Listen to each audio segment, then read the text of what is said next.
Hello everyone. In this video, I will show you how to fix MSI laptop plugged in but not charging. First, check your battery health settings. MSI laptops have a feature called battery protection technology.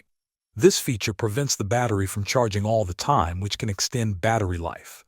Open MSI Center, Dragon Center, or Creator Center, and find the battery health option or battery master.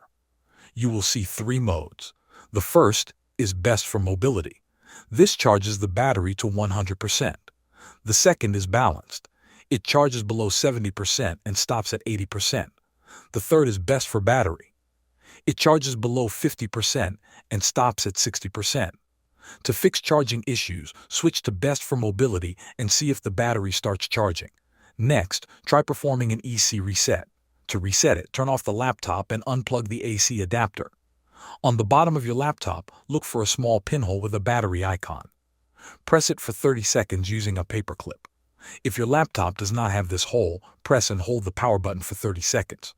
After this, plug the power adapter back in and turn on the laptop. Another solution is to reinstall the battery drivers. Right-click the Start button and open Device Manager. Expand the Battery section. Right-click Microsoft ACPI Compliant Control Method Battery and select Uninstall Device. Then restart your laptop. Windows will automatically reinstall the driver when the laptop boots. Finally, calibrate the battery if the percentage is incorrect. Open MSI Center or Dragon Center, go to Tools or System Diagnosis, and select Battery Calibration. Follow the on-screen instructions.